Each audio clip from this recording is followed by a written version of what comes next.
Hey, welcome back to the Mark Mosey Show. And I am joined again this week by two fine gentlemen to preview the UCF Georgia Tech game coming up this Saturday at the Bounce House. I got Eric Lopez with Black and Gold Banneret and Trace Trylko with the Sons of UCF. Guys, how you doing today? Doing good, doing good. Always a pleasure to join you, Mark, and Trace as well once again. Good to see you guys again. All right, let's start with Trace. He was at the game last Saturday night under the lights there in Boca as the Knights get the win 40-14 against the Owls. What was that experience like in person? Good for the Knights. A pro UCF crowd. Rain, of course. Florida thunderstorms rolled in, damped the crowd a bit. They announced more than 30,000, and maybe that's around the right number, but it wasn't a hard sellout like they thought. Knights started sluggish and then took off in the second half. Stout defense and a big game, a rebound game for quarterback John Rice Plumlee, both through the air and on the ground. And the Knights moved to 2-1 at the quarter pole of the season. How was your post-game show, Eric? Afterwards, probably better than the last one. It was very good, actually. It's going to end up being one of our most tuned in post games, which apparently a lot of people were interested. Look, I think people were pleased with the defense in particular after the shutting down FAU in the second half and the goal line stand, which really was the turning point, I thought, in the game after the JRP interception. Obviously, Plumlee in that acrobatic touchdown, he played much better. Really was pretty significant because I think, Trace, I don't know if you've sensed that, but I feel like that touchdown by Plumlee won over some UCF fans that were not totally into the JRP hype. They were more like, hey, Mikey Keene should be the starter. I was surprised how many people were excited after that touchdown. Did you get that sense, Trace, when that happened? Yes, because it's reminiscent of that Mackenzie Milton flip into the end zone against Memphis. But perhaps more importantly, Eric, I think it won over some players. A lot of players thought this was going to be Mikey Keene's job. And then at the last moment, of course, the announcement that John Rice Plumlee, the Ole Miss transfer, gets the position. And you heard it in the media interviews, how that really rallied the players. And you saw it also in that game, the opener against South Carolina State, when he sacked, fumbles, gets up, chases the South Carolina State defender down the field, kind of drives him in so Ryan O'Keefe can tackle him. And it's those sorts of plays, that sort of effort that can win over both players and fans.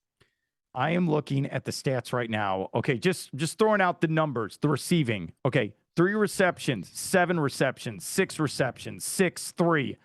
Did you like that Plumlee got it to different receivers in this game? I'll start with you, Trace.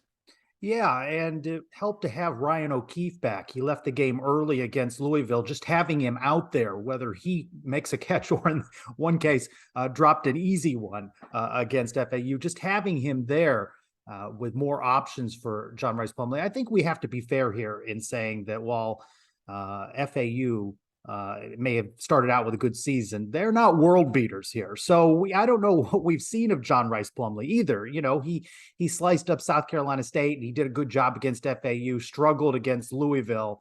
I think the jury's still out whether he can complete tight passes into difficult coverages, but certainly redeemed himself after the Louisville situation. And it's good that he had more options and is spreading the ball around. Helps when he can run the ball as well. Okay, Eric, you said this on my show on Monday. Is he going to be the all-time leading rusher for a quarterback, like beating Mackenzie Milton's stats? Is that going to happen this season? He's on track to do that and then some if he could stay healthy. I'm still concerned about that because he doesn't protect himself sometimes when he runs the ball there. Like he took a shot there, a 15-yard penalty where he took a headshot. Like, hey man, slide. Don't take the extra yard or two. That'd be my advice to him. Somebody tell him that. But I agree with Trace. I still think there's some jury still out because, look, FAU is nothing great. Trace mentioned the fact that this wasn't the sellout they thought. Well, the reason it wasn't, they're playing in Boca Raton. It's a retirement home. It's 7:30 kick. It's way past everybody's bedtime in that region. Of course they're not going to sell out. Are you kidding me? So let's see what happens when they play some better competition down the road, but it won't be this week.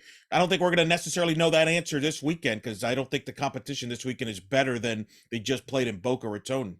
So you two were not nervous when it was 14-7 FAU. You guys were fine. You thought UCF were going to be Trace. I mean, what was it like in the stadium when UCF was down? I'm always nervous. Even I can confirm that having spent time with them. Yeah, I've watched a lot of UCF football through the years, but that first drive, for FAU was a scripted drive, went according to plan, and then UCF tightened up. If not for some turnovers, UCF would have won this game by a larger margin. And defensively, they've shown through 3 games. That's where I don't think the jury is out. I feel pretty comfortable what I've seen on the defense through 3 games. And I think fans were concerned you get down like that early to FAU, and you just don't know, with the bad vibes that were coming off that Louisville loss. But UCF showed that they were the better team, and it restored some confidence. But you know how it is with college football and social media and fan bases. Your confidence restored for 1 week, and then if you struggle or fall apart at home against a bad Georgia Tech team, the wheels are off and Gus is on the hot seat again, right? You bring up the defense, and I'll let Eric answer this. Okay, so you shut down South Carolina State. Look, Louisville only scored 20 points at the bounce house, and we saw what Florida State, they struggled with Louisville, even though it got in the win. You shut down FAU. Are you excited about how this defense has played so far this season?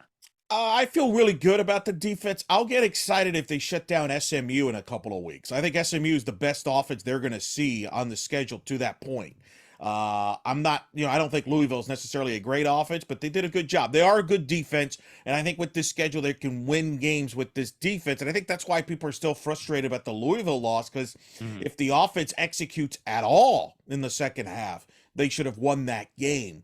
Because I think we're going to find out that Louisville wasn't that great. I mean, FSU beat them with a backup quarterback and a back there without their 2 best defensive players. It's still head scratching to me. But yes, I think the secondary for UCF is legit. The linebackers, I think, have been a nice surprise. There was big questions about the linebacking position. Would they contribute? They've been really solid. And I think it really, pushes the narrative more about Travis Williams. And the question's going to be, and I don't know how Trace feels about this. Yeah. How long can UCF keep Travis Williams? And is there a possibility, maybe, I know that some UCF fans would like Travis Williams to be the heir apparent to Gus as the head coach of UCF. I don't know how realistic any of that is, but Travis Williams' stock continues to go up. Would you agree with that, Trace? Oh, definitely. Definitely on Travis Williams. And I don't know, it's far too soon to be talking about heir apparents. It's not like Gus Malzahn is ready to hang it up or move on somewhere else at this point. However, keeping Travis Williams, the move to the Big 12 certainly helps. But hey, at some point, dollars got to flow in, and UCF's got to be willing to match salaries, beat salaries. And he's going to get some offers across the country. We see jobs opening up here in weeks 2 and 3, right, of the season. So, he's going to get opportunities. He's worked well with Gus Malzahn. Is he committed to it? Does he want to be a head coach? Does he see that in his future? At what point does he make that move? His stock is certainly up. You're going to see his name mentioned in articles and talked about for jobs, certainly. All right, let's go to Georgia Tech. Are you excited for the game? Trace, I'll start with you. Are you excited for this game on Saturday?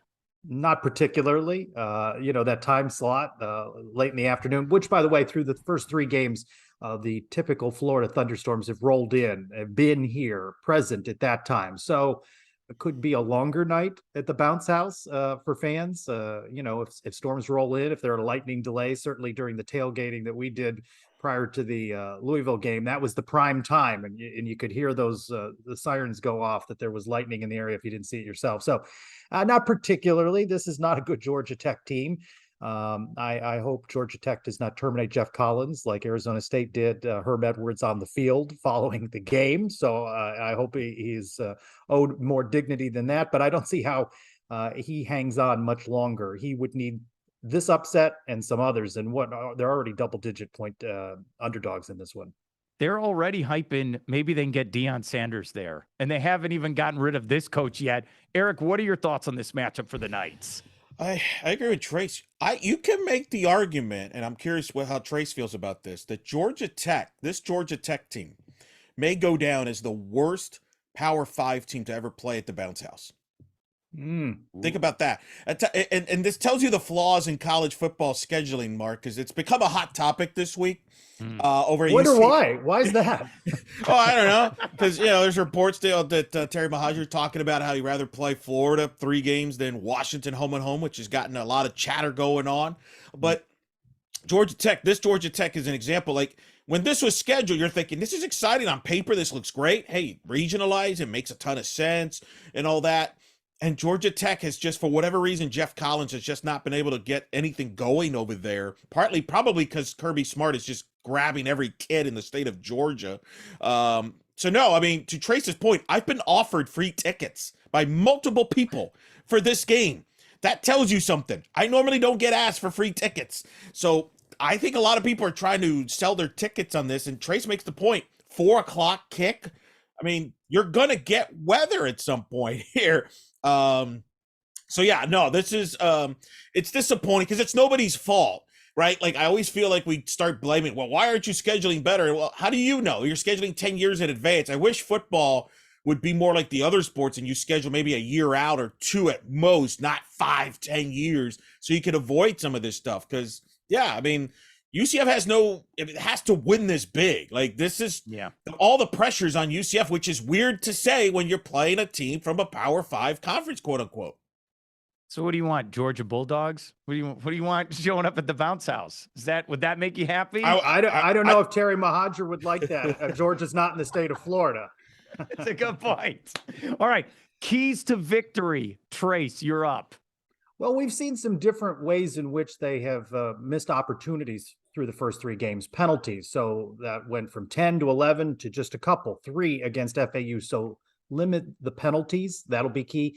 Don't turn the ball over. 2 costly fumbles, or this is a larger deficit in a victory over FAU.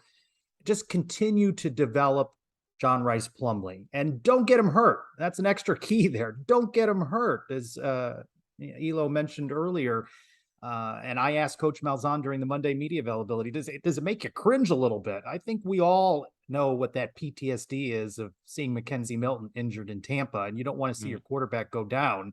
So he's got to be smarter about the runs, but certainly continue to develop him. Find the field, learn the field, and I think he'll have a good day. Eric, you as well. Keys to the game. Dominate the line of scrimmage, run all over Georgia Tech. I watched the Ole Miss Georgia Tech game. Me and like 5 other people probably in the country watched the game. They ran all over Georgia Tech. That's the thing that surprised me because Jeff Collins used to be a UCF defensive coordinator. I covered Jeff Collins when he was at UCF. The guy knows defense, and yet they were like manhandled physically. And I think UCF, we got to get Bowser going. Bowser hasn't been great so far. We don't need to have Plumlee rush for 100 yards on 15 carries every game. This shouldn't be one of them, to be honest with you. We should get Bowser, Richardson, Harvey, all these running backs that I keep hearing Trace and every media person telling me how deep we are. Let's use them then. Not use the quarterback. Well, they are deep, Eric. It's not us. It's Coach Malzahn that hasn't gone to all of his guys. Fair enough. Well, let's see him this week and dominate the line of scrimmage and run the football. That's what I want to see. I want to see upgrades there. I think Trace makes a good point about the turnovers. And then defensively, dominate Jeff Sims and Georgia Tech's offense, which is incompetent. That's what I want to see. And take care of business early. Take care of business early in this game. Don't let them hang around like you did with Louisville. You dominated Louisville in the first half, but you let them hang around. And as a result, Louisville kind of, snuck up and bite you at the end. Hopefully that's changed now. UCF has changed their punter and their kicker, which I've never seen before. A team bench their punter and their kicker in the same week, which, so far so good. Seniors for freshmen. Yeah. Wow. Right. That was wild. So yeah, just take care of business and dominate because I think to Trace's point earlier, and he kind of alluded to it, I have a feeling a lot of people are going to be leaving in the second half as soon as the weather comes, if it comes at all, which probably will because it's Florida. It always comes. Trace, what can we check out for your coverage leading up to kickoff on Saturday? Sons of UCF Live Thursday, streaming from 8 to 9 on Facebook, Twitter, and YouTube. We'll have a Georgia Tech insider to give us a little bit more about the Yellow Jackets. Of course, we'll be talking about UCF through 3 games, what they accomplished at FAU, what they hope to carry over into the Georgia Tech game. And we'll have that live Thursday, 8 to 9. You can follow the Sons of UCF wherever you get your downloadable content as well. Adam and Mike out with a new podcast at the beginning of the week. Eric, your coverage, what's going on? blackandgoldbanneret.com. Really encourage people to go right there to blackandgoldbanneret.com. We got an entire exclusive series this week. We talked to all of the UCF Athletic Hall of Fame inductees from this year's class. They're going to get inducted this Friday night. I'll have the honor of being at the ceremony. Latavius Murray, the headliner who just signed with the New Orleans Saints, he tells us what went behind that, details of signing with the Saints, as well as Joe Burnett, former UCF football player, Linda Gooch, who's been the head coach of the 3-time national champion cheerleading for 38 years as the head coach. We talked to her, Mackenzie Otis, this great softball player. You know, I got to bring up softball, Mark, at some point. You know we've done multiple shows of these, and I haven't brought up softball. I mean, so Mackenzie Otis is in there. She's part of the class, as well as the first ever rower, Christina Sarf. So we got exclusive interviews there on blackandgoldbanneret.com, as well as on our YouTube channel. We'll have our weekly podcast. We'll preview the Georgia Tech game. We'll have the post game on night shift on Saturday night as well. And by the way, props out to UCF volleyball, ranked in the top 25, Mark. I only broadcast Olympic sports teams that are ranked in the top 25 this year. Look, you're like Ric Flair. Just everything you touch is gold. That's all I'm saying. That's all I'm saying. Trace, what were you going to say? I was going to say I need to get him on men's basketball. How do we do that? How does that happen? Guys, thank you so much and enjoy the game on Saturday. Anytime, guys. Thanks, Mark.